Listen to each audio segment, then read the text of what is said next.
오늘은 부활절, 우리 교회에 있어서는 참 큰 명절입니다. 우리 하나님께 이렇게 한번 우리 고백해 보실까요?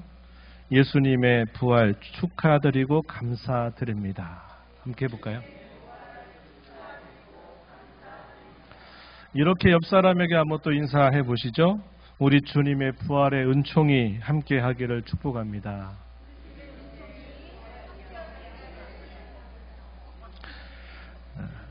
지난 주간에 우리가 고난 주간을 보내면서 지난 주간 이틀 동안 상당히 많은 비가 내리게 된 이후에 어제와 오늘은 정말 맑고 화창한 날씨를 맞게 됐습니다. 날씨는 조금 쌀쌀해지긴 했지만 비를 맞은 꽃과 나무들, 생명의 기운이 약동하는 모습을 보니까 참 기분이 참 좋습니다. 멋진 부활절, 오늘도 귀하고 복된 자리 잘 오셨습니다. 우리 주님께서 예비하신 은혜와 평강으로 여러분들의 심령을 가득하게 해주시기를 축원합니다. 오늘은 설교만이 아니라 보이는 말씀이라 부르는 성례가 함께 진행되기 때문에 본문의 말씀으로 좀 바로 들어가서 말씀을 좀 살펴보겠습니다. 오늘 여러분과 나누고 싶은 부활절 메시지는 크게 세 부분으로 생각해 보려고 해요. 주보에 이미 소개가 되어 있기도 하지만 먼저 예수님의 부활에 대한 누가복음의 기록을 좀 살펴보겠고요. 예수님의 죽으심과 부활의 의미 참 풍성한 많은 은혜가 있지만 오늘 몇 가지로 또 여러분과 함께 생각을 해보고 이 교훈을 가지고 우리가 어떻게 우리의 신앙의 걸음을 걸어갈까 하는 것을 적용해 보려고 합니다. 오늘도 성령께서 전하는 전하 듣는 여러분 모두의 심령에 깨달음의 은혜, 결단의 은혜가 함께하기를 바랍니다. 먼저 주님의 부활에 관한 성경의 기록을 살펴보겠습니다. 네 권의 복음서 모두 예수님의 부활에 대해서 기록을 자세하게 알려주고 있는데요. 이 각 권의 특징이 조금씩 차이가 있지만 이러한 여러 가지들을 우리가 서로 보완하면서 주의 부활에 관한 기록들을 살펴보면 좋을 것입니다. 오늘 우리는 이 누가복음의 기록을 함께 살펴보려고 합니다. 6시간 동안 십자가 위에서 달려셨던 예수님이 마침내 운명하시게 된 때는 금요일날 오후 3시경입니다. 우리의 시간으로 그렇게 운명을 하시게 되고요. 그 후 몇 시간이 지나게 되면 유대인들이 늘 지켜오는 안식일이 시작되기 때문에 대단히 분주해집니다. 아리마대 요셉과 니고데모, 여인들의 움직임이 무척이나 바빠집니다. 안식일 전에 모든 일들을 처리하기를 원했기 때문에 그렇죠. 요셉은 빌라도에게 예수님의 시신을 넘겨받아서 서둘러 자신이 미리 준비해둔 무덤에 예수님을 장사합니다. 그때 여인들은 예수님이 안치된 무덤을 확인하고 향품과 향유를 준비해 둡니다. 누가복음 23장 마지막 2절 55절과 56절 말씀에 보면은 이렇게 알려줍니다. 갈릴리에서 예수와 함께 온 여자들이 뒤를 따라 그 무덤과 그의 시체를 어떻게 두었는지를 보고 돌아가 향품과 향유를 준비하더라. 계명을 따라 안식일에 쉬더라. 이렇게 표현되어 있습니다. 안식일이 끝나고 난 다음 밤이 지나자마자 여인들이 새벽에 만납니다. 미리 준비했던 이 향품을 들고 큰 돌이 가려져 있는 무덤을 누가 열어줄까 염려하면서 그 무덤을 찾아가게 됩니다. 그런데 웬일인지 도착해 보니까 이 무덤 문이 열려 있는 것입니다. 무슨 일일까 들어가 보니 거기에는 예수님의 시신이 없었던 것입니다. 얼마나 당혹스러웠을까요? 그렇게 당혹스러워하는 그 여인들에게 갑자기 그들 앞에 두 사람이 나타납니다. 이 사람이라고 표현됐지만 두 천사다 이렇게 보시면 돼요. 본문 4절 말씀을 보시게 되면 이 일로 인해서 근심할 때 문득 찬란한 옷을 입은 두 사람이 곁에 섰다 이렇게 기록해 줍니다. 그들의 모습을 본 여인들은 당혹스러움과 근심하던 그 마음에서 한순간에 두려움에 휩싸여 얼굴을 땅에 대게 됩니다.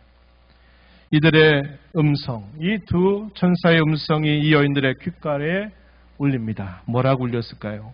본문 5절 말씀에 보면은 이렇게 말하죠. 먼저 그들의 귓가에 울려 퍼졌던 말씀, 이렇게 말합니다. 어찌하여 살아있는 자를 죽은 자 가운데서 찾느냐. 이러한 음성이 그들의 귀를 때리게 됩니다. 이 천사들의 말은 이 여인들의 주의를 환기시키기에 충분했습니다. 예수님의 시신만을 찾고 향품을 발라야 되겠다고 하는 오직 일념으로 무덤에 찾아왔는데 예수님의 시신이 없어지게 되니까 아주 그들의 마음이 당혹스러운 상황에 처하게 되었던 것이죠. 바로 그때에 이 천사들의 음성이 들려오게 된 것입니다. 이들의 주의를 환기시키고 난 다음에 이 천사가 하는 말, 어떤 말이었을까요? 이 말씀이 예수님의 부활에 대한 첫 번째 증언이 됩니다. 본문 6절 앞부분을 한번 보시면 이렇게 말하죠. 여기 계시지 않고 살아나셨느니라. 이렇게 말을 건네게 됩니다. 여기 계시지 않는다. 왜냐? 그분은 살아나셨기 때문이다 라고 천사가 이 여인들에게 그 말을 건네줍니다. 예수님의 시신이 어디로 사라져 버린 게 아니라 예수님께서 다시 살아나셨기 때문에 너희가 예수님의 시신을 찾지 못한다. 이렇게 말씀을 하는 것이죠. 또다시 천사는 예수님께서 예전부터 하셨던 말씀 혹은 약속을 기억하라고 전하고 있습니다. 본문 6절 하반절 7절 말씀 다시 한번 보시죠. 이렇게 그들에게 기억하라고 말합니다. 갈릴리에 계실 때 너희에게 어떻게 말씀하셨는지를 기억하라. 이르시기를 인자가 죄인의 손에 넘겨져 십자가에 못 박히고 제3일에 다시 살아나야 하리라 하셨느니라. 이 말씀을 들었을 때 이 여인들의 마음이 번뜩였을 겁니다. 아, 그렇지. 예수님께서 예전에 그런 말씀을 하셨었지라는 생각이 떠올랐을 것입니다. 이것을 기억하라라고 말하면서 주께서 하셨던 그 말씀 혹은 그 약속을 다시 기억나게 하고 깨우치는 말씀을 건네주게 됩니다. 이 천사는 무슨 말을 한 겁니까? 예수님께서 부활하신 이 사실은 그분이 전에 너희에게 말씀했던 대로 이루어진 일이다 라는 사실을 강조하고 있는 것이죠. 이에 덧붙여 마가복음을 보게 되면 이 마가 요한은 뭐라고 말하냐면 이런 말을 더합니다. 천사가 예수께서 너희보다 먼저 갈릴리로 가시나니 전에 너희에게 말씀하신 대로 너희가 거기서 배우리라 하는 그 말씀을 천사가 이 여인들에게 전하였음을 덧붙여 주고 있습니다. 그리고서는 베드로와 남은 제자들에게 이 사실을 전하라 하는 당부의 말을 건네주게 됩니다. 이 말을 종합하게 되면 이 여인들에게 천사가 해줬던 말은 크게 두 가지였죠. 하나는 주께서 옛적부터 고난받아 죽으신 다음에 다시 살아난다고 하시지 않았느냐. 그 말씀대로 주님은 다시 살아나셔서 시신이 없는 것이다. 또 하나는 예수님께서 십자가를 지시기 전날 밤에도 이미 제자들에게 하셨던 말씀이죠. 얘들아, 내가 먼저 갈릴리로 가 있을 테니 거기로 와라 하셨던 그 주님의 말씀을 다시 떠올려 주면서 이 말을 제자들에게 전하라 하는 당부를 하고 있는 것입니다. 이것이 오늘 우리가 읽는 이 부활에 관한 기록임을 우리가 확인하게 되고, 이제 부활에 대한 이 본문의 기록을 바탕으로 해서 예수님의 부활의 참뜻이 무엇인가를 잠시 생각해 보겠습니다. 예수님의 부활은 그분의 죽으심을 전제로 하는 말이죠. 그분이 죽지 않았더라면 다시 산다는 말이 성립할 수 없는 말인 것 같습니다. 그러므로 먼저 예수님의 죽으심을 생각하는 것이 순서가 될 겁니다. 예수님의 죽으심은 확실한 사실이었다 하는 것을 우린 다시 주목해 보기 바랍니다. 복음서는 이에 대해서 자세하게 알려주고 있는데요. 먼저 십자가의 현장에서 이 사실들이 잘 확인되었다 하는 것을 보여주고요. 당시에 이 형을 집행했던 빌라도에게 있어서 역시 예수님의 죽으심이 분명하게 확인되었다는 것이고, 최종적으로는 이 아리마다의 요셉에 의해서 장사가 되었다는 사실을 복음서는 우리에게 잘 알려주고 있습니다. 요한복음 19장 31절 이하의 말씀에 보면은 이런 말씀이 소개가 됩니다. 이날은 준비일이라 유대인들은 그 안식일이 큰 날이므로 그 안식일에 시체들을 십자가에 두지 아니하려 하여 빌라도에게 다리를 꺾어 시체를 치워달라 하니, 군인들이 가서 예수와 함께 못 박힌 첫째 사람 또 그 다른 사람의 다리를 꺾고 예수께 이르러서는 이미 죽으신 것을 보고 다리를 꺾지 아니하였다. 다만 군인 중에 한 사람이 창으로 그 옆구리를 찔렀더니 피와 물이 나왔다. 이렇게 기록을 해줍니다. 안식일이 다가오기 때문에 빨리 안식일을 지키기 위해서는 이런 문제들을 빨리 해결해 버리려고 죽었는가를 확인해 보기 위해서 다리를 꺾게 한 겁니다. 다리를 꺾어서 다리가 꺾인 걸 보고 아무런 신음소리가 없으면 이미 죽어있는 사실인 것을 확인하고 빨리 시신을 처리하려고 했던 것이에요. 예수님 양편에 있었던 강도들은 꺾어보니까 아무런 신음이 없는 걸 확인하고 이들이 확실하게 죽었구나 하는 게 확인이 됐고, 또 이어서 예수님의 다리를 꺾으려고 했더니 어떻게 됐다고 말합니까? 이미 눈으로 봐도 확실하게 죽어있다고 하는 것을 이미 확인이 되었기 때문에 예수님의 다리를 꺾지 않았다. 이렇게 말해요. 근데 이것이 성경의 예언이었습니다. 그분의 뼈를 꺾지 않도록 할 것이다 라는 성경의 예언대로 그대로 이루어진 일임을 우리가 확인하게 되고, 다만 창으로 옆구리를 찔러봄을 통해서 예수님의 죽음을 확실하게 확인하게 되었다. 이렇게 말해줘요. 우리가 잘 한 것처럼 아리마다 요셉이 예수님에게 빌라도를 찾아가서 예수님의 시신을 자기에게 달라라고 당돌하게 요구했을 때 빌라도가 어떻게 합니까? 그 형을 집행했던 백부장을 불러서 예수가 진짜 죽었는가 확인하고 이야기하라는 거죠.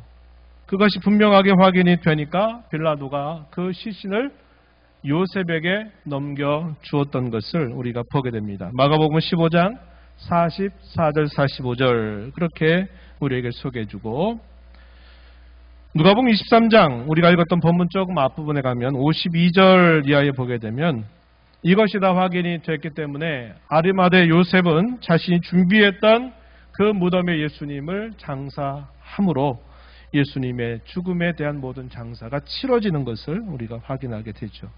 이 기록들이 보여준 게 뭡니까? 예수님은 분명히 죽으셨다라고 하는 사실이에요.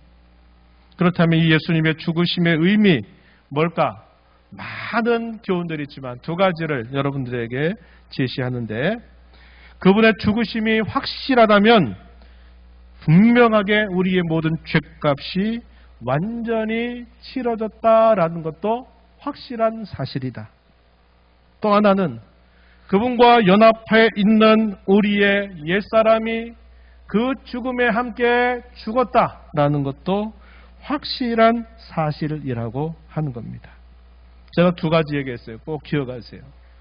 주님의 죽음이 확실하다는 얘기는 우리가 받아야 할 모든 형벌, 우리가 받아야 할 모든 저주, 우리가 받아야 할 영원한 그 죄값을 주님이 그 죽음을 통해서 완전히 치러 주었다는 거예요. 그래서 우리의 모든 죄가 용서받아서 우리가 영생과 구원을 얻게 되었다는 것도 분명한 사실이다. 또 하나는 그분이 십자가에 달려 죽으신 그 일에 우리가 그리스도와 함께 연합이 되었으므로 우리의 옛사람, 우리의 죄된 본상, 그리스도밖에 살았던 우리의 모든 삶이 그분의 십자가와 함께 못 박혀 죽었다는 것도 확실한 사실이다. 이것을 기억하자고 하는 것입니다. 이사야서 53장 11절 말씀 후반부에 보면 이렇게 말합니다. 나의 의로운 종이 자기 지식으로 많은 사람을 의롭게 하며 또 그들의 죄악을 친히 담당하리로다. 그들의 죄악을 담당할 것이다. 이렇게 예언했던 말씀처럼 주님의 죽음은 확실히 자기 백성들의 모든 죄값을 담당하신 일임을 알게 되고요. 로마서 6장 6절 말씀에 보면은 이렇게 말합니다. 우리가 알거니와 우리의 옛사람이 예수와 함께 십자가에 못 박힌 것은, 이렇게 표현하죠. 주님이 십자가에 달리신 그 일이 과거에 이미 끝난 일이 아니라 그분의 죽음에 나의 옛사람, 나의 옛된 죄된 본성들이 그 십자가와 함께 못 박혀 죽었다고 성경 우리에게 가르쳐 주고 있는 것입니다. 다음으로 우리가 생각하게 될 것은 예수님의 부활입니다. 여기에서도 우리가 분명히 먼저 확인할 사실은 뭐냐면 주님의 다시 사심이 확실한 사실이라고 하는 것입니다. 오늘 우리가 본문에서 살펴본 것처럼 예수님이 안치된 무덤이 빈 무덤이 된 것은 그분이 다시 살아나셨기 때문이라고 말하는 천사들의 증언이 첫 시작이 될 것입니다. 우리가 6절에서 읽었던 말씀이죠. 여기 계시지 않고 살아나셨다 하셨던 이 천사의 말, 이것이 첫 시작이 되었고, 그뿐만 아니라 당시 무덤을 굳게 지켰던 경비병들, 그리고 예수님의 처형을 선동했던 종교 지도자들의 태도를 통해서 예수님이 다시 부활했다는 사실을 우리는 확인할 수 있습니다. 마태복음 27장이 아니라 28장 11절부터 13절 말씀에서 이런 말씀을 우리가 확인할 수 있어요. 잠시 한번 성경을 보면 이렇게 말합니다. 여자들이 갈 때 경비병 중 몇이 성에 들어가 모든 된 일을 대제사장에게 알리니 그들이 장로들과 함께 모여 의논하고 고린들에게 돈을 많이 주며 이르되 너희는 말하기를 그의 제자들이 밤에 와서 우리가 잘 때 그를 도둑질하여 갔다 해라. 이렇게 말합니다. 종교 지도자들은 예수께서 하셨던 그 말씀, 다시 살아난다고 하는 그 말씀이 못내 그들의 마음에 걸렸어요. 빌라도에게 요청합니다. 뭐라고 요청했을까요? 저 예수가 다시 살아난다고 말했으니까 경비병들을 보내서 굳게 그 무덤을 지키게 해달라고 요청을 하죠. 빌라도는 너희에게 있는 경비병들을 보내서 굳게 지켜라. 그래서 이 종교 지도자들이 어떻게 합니까? 경비병들을 보내가지고 그 예수님이 안치되어 있는 그 무덤을 굳게 지키게 했는데 거기에서 무슨 일이 일어난 거예요? 천사들이 찾아오고 그 다쳤던 그 무거운 돌이 옮겨지게 되면서 이들이 충격적인 일을 경험하게 된 거죠. 이러한 일들에 대해서 이 경비병들이 자기들의 책임을 져야 되니까 어떻게 했을까요? 종교 지도자들에게 찾아가서 이런 일이 일어났다고 다 보고를 한 겁니다. 아, 불사, 이게 무슨 일이야? 이렇게 종교 지도자들이 모여가지고 서로 의논합니다. 이거 도대체 어떻게 하면 좋겠느냐라고 의논하고서 한 일이 결국 돈으로 그 경비병들을 매수한 겁니다. 돈을 많이 줘서 야, 이렇게 말해. 밤에 잠깐 잠든 사이에 예수의 제자들이 와서 그 신을 훔쳐갔다고 말해라. 그렇게 해서 돈으로 매수한 겁니다. 그 일이 30여 년이 지나서 마태복음이 기록될 그때까지도 적지 않은 사람들이 예수는 살아난 게 아니라 죽었는데 그 제자들이 시신을 가져가서 살았다고 말하고 있는 것으로 그렇게 거짓으로 믿게 하는 일이 있었다. 이렇게 알려주고 있는 겁니다. 이것들이 결국 예수님이 살아나신 사실을 증거하고 있는 부분들이다. 이렇게 보는 것이죠. 가장 확실한 증거는 뭘까요? 다시 살아나신 주님이 40여일 동안 간간히 제자들에게 직접 나타나서 그분이 찢겨주신 그분의 이 살, 또 그가 찔린 그의 옆구리를 직접 보여주시면서 주님이 함께 하신 이 사실이야말로 그분이 부활하셨다고 하는 사실을 가장 분명하게 보여주는 결정적 증거가 될 겁니다. 그렇다면 이런 예수님의 부활은 무엇을 우리에게 의미할까? 예수님의 부활이 확실한 사실인 것처럼 예수님이 죄의 값인 사망의 권세를 깨뜨리시고 부활의 첫 열매가 되셨기 때문에 우리의 죽음은 더 이상 형벌의 죽음이 아니게 되고 우리의 죽음은 오히려 영생에 이르는 관문이 된다고 하는 것, 이것도 분명한 사실이다. 말이 좀 길죠? 이게 무슨 말입니까? 사망의 값, 죄의 값이 곧 사망인데 그 사망을 깨뜨리시고 부활하셔서 부활의 첫 열매가 되셨기 때문에 그 이후로 우리 모든 성도들의 죽음은 죄값으로 죽는 죽음이 아니라는 거예요. 형벌의 죽음이 아니라는 거예요. 그럼 무슨 죽음이냐? 진정한 영생에 들어가는 하나의 관문이라는 겁니다. 성도가 죽음 앞에서 의연할 수 있는 것은 바로 우리 주님의 부활의 이 사실이 이와 같이 확고하기 때문에 그 부활을 믿는 모든 신자들은 죽음 앞에서도 두려워 떨지 않는 것이고 의연하게 그 죽음을 관문으로 여기고 뚫고 나아가는 것입니다. 이것이 우리의 주님이 우리에게 가져다 준 확고한 사실이라고 하는 첫 번째. 두 번째는 그분과 연합한 우리가 새 사람이 되었다고 하는 사실입니다. 로마서 6장 9절 말씀에 이렇게 말합니다. 이는 그리스도께서 죽은 자 가운데서 살아나셨음에 다시 죽지 아니하시고 사망이 다시 그를 주장하지 못할 줄을 알미로라. 주님이 부활하신 이 사건은 더 이상 사망이 그를 주장하지 못하게 되는 사건이 되었다고 말하는 것이죠. 4절 하반절 가서 보면 또 이렇게 말합니다. 아버지의 영광으로 말미암아 그리스도를 죽은 자 가운데서 살리심과 같이 우리로 또한 새 생명 가운데서 행하게 하려 함이라. 새 생명 가운데 행한다. 이걸 다르게는 새 사람으로 태어나게 하셨다라고 말하고 있는 것입니다. 오늘 우리 예수님의 죽으심과 부활을 생각하면서 하나 더 나누고 싶은 교훈이 있어요. 예수님의 죽음으로부터 부활에 이르게 되는 과정에 대한 것인데요. 겉으로 보기에 예수님이 죽으심으로 이 모든 일들이 다 끝난 것처럼 보였어요. 종교 지도자들과 예수님을 대적했던 모든 사람들은 이제 그가 죽은 일로 여태까지 있었던 모든 일들은 다 하나의 해프닝처럼 끝나버렸다. 예전으로 다시 돌아간다 이런 생각을 했을 겁니다. 영적인 격렬한 전쟁이 끝난 것처럼 보였죠. 죽음이 생명을 삼켜버려서 모든 걸 끝낸 것처럼 보였어요. 하지만 실제로는 어떻게 된 겁니까? 그 격렬한 전쟁이 죽음으로 끝난 게 아니라 죽음으로 또다시 시작된 사실이라고 하는 것입니다. 예수님의 죽으심이 우리의 죄의 영원한 형벌에 대한 완전한 갚음이 되자마자 예수님은 사망의 권세를 깨뜨리심으로 사망의 주관자 사탄을 완전히 제압해 버리신 것입니다. 그리고 모든 구원의 사역을 완성하신 것이죠. 우리 주님의 부활은 곧 우리의 승리와 우리 완성의 보증이 되는 놀라운 사건인 것입니다. 이렇게 되는데 걸린 시간, 우리가 늘 고백하듯이 사흘 만에 된 일이다. 이렇게 성경은 우리에게 말해줘요. 시간적으로 이걸 한번 정확하게 한번 따져보면요. 만으로 말하면 하루 반나절 정도의 시간입니다.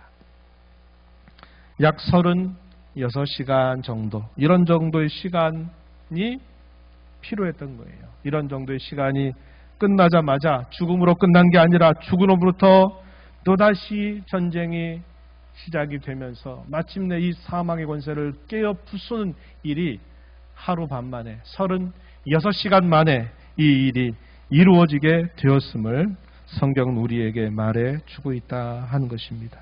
오늘 이 말씀을 보면서 세 가지 정도의 적용점을 좀 생각해 보고 마무리하려고 합니다. 첫 번째는 우리 주님의 죽으심이 패배의 끝이 아니라 승리의 시작점이 되었고 주님이 부활하심으로 승리의 깃발을 꽂았다고 하는 사실을 늘 기억하며 살아가자고 하는 것입니다. 우리가 이 땅에서 당하는 시련과 고난도 우리가 이 땅의 삶을 마치는 죽음조차도 패배의 끝인 줄 알고 절망하거나 두려워하지 말아야 합니다. 오히려 승리의 시작점이다. 승리의 관문으로 여기면서 당당하게 의연하게 믿음으로 살아가자 하는 것입니다. 무엇이 우리를 절망시킬 것입니까? 무엇이 우리를 두려움에 사로잡히게 할 수 있단 말입니까? 주님의 부활을 믿는 저와 여러분은 어떠한 두려움과 절망 앞에 무릎 꿇어서는 안 될 자임을 잊지 말아야 한다는 것입니다. 둘째, 죽음으로 향했던 걸음을 돌려 생명의 길로 나가자는 것입니다. 죽음으로 향했던 걸음에서 생명으로 옮겨졌기 때문이에요. 우리가 함께 살펴봤던 것처럼 여인들이 찾았던 그 무덤의 현장은 죽음의 현장이 아니었어요. 그 여인들은 뭘만 생각한 것입니까? 예수님이 죽어서 안치된 그 시신을 거기에다가 향품을 바르고 향료를 바르려고 그 현장을 간 것입니다. 그런데 천사가 뭐라고 말합니까? 뭐라고 말했어요? 여기 계시지 않고 살아나셨다. 여기는 죽음의 현장이 아니라 여기는 생명의 현장이고 여기는 부활의 현장이다 라고 이 여인들을 깨우쳤던 말씀을 우리는 살펴본 것입니다. 우리 주님은 그분의 죽으심과 부활로 죄와 타락으로 비참한 처지에 있던 저와 여러분을 구원과 영생으로 바꾸어 주셨습니다. 사도행전 26장 18절 이하에서 이런 말씀을 들려줘요. 그 눈을 뜨게 하여 어둠에서 빛으로 사탄의 권세에서 하나님께로 돌아오게 한다. 이런 말씀을 하고 골로새서 1장 13절 말씀에서는 또 이렇게 말합니다. 그가 우리를 흑암의 권세에서 건져내사 그의 사랑의 아들의 나라로 옮기셨다. 이렇게 우리에게 말해주고 있습니다. 우리가 살면서 겪는 어려움과 시련 때문에 때로는 여기가 지금 이 자리가 지금 이 현장이 지금 이때가 두려움과 절망의 자리처럼 더 심해지면 어떻게까지 생각합니까? 죽음의 자리처럼 여겨질 때가 있습니다. 우리 때문에 고난받으시고 죽으시고 다시 사신 주님의 우리 곁에 항상 함께 계심을 우리는 굳게 믿으면서 나아가는 저와 여러분이 되어야 하겠습니다. 마지막으로 우리의 신앙과 삶에는 항상 환기가 필요하다 하는 것입니다. 주의 말씀을 듣고서도 상황과 처지 때문에 그 말씀이 떠오르지 않을 때가 얼마나 많은지 몰라요. 우리가 하나님의 말씀을 듣지 않아서가 아니라 그 말씀을 읽지 않아서가 아니라 그 말씀을 몰라서가 아니라 우리가 알고 있고 듣고 있고 때론 그 말씀을 암송까지 한다 하더라도 우리가 어떤 상황과 처지 안에 싹 빠져들면 그 빠져드는 블랙홀 같은 곳에서 헤어나오지 못해서 딴 생각을 하지 못할 때가 너무나 많다고 하는 것입니다. 오늘 우리가 읽은 본문 속에서도 천사가 이 여인들의 주의를 환기시켜줬다 그랬죠? 뭐라고 말했습니까? 어찌하여 살아있는 자를 죽은 자 가운데서 찾느냐라는 이 책망의 말씀은 죽음만 생각하고 죽음의 현장만 생각했던 그 여인들의 생각을 환기시켜주는 하나의 말이 되었던 것입니다. 저와 여러분도 어떻게 해야 될까요? 어떤 상황에 빠져들어서 헤어나오지 못해서 말씀도 아무것도 안 들리고 떠오르지 않게 되는 그때 우린 더 어떻게 해야 될까요? 그럴 때는 더욱더 주의 말씀과 성령님을 찾아야 하는 것입니다. 성령께서 저와 여러분의 마음을 말씀의 고삐로 붙들어 매주시도록 기도해야만 한다 하는 겁니다. 그래서 우리는 끊임없이 우리의 생각을 신앙으로 환기시켜주는 그런 자세가 필요하다는 것이죠. 말씀과 성령을 통하여 우리는 그런 일을 쉬지 말아야겠다는 것입니다. 오늘 부활절 메시지의 제목이 뭔가요? 기억나십니까? 죽음의 자리가 생명의 자리로. 죽음의 자리가 어디였어요? 여인들이 찾아갔던 그 현장은 죽음의 자리였어요. 근데 어떻게 됐습니까? 죽음의 자리가 아니라 생명의 자리로 바뀌어버린 현장이 되었던 것입니다.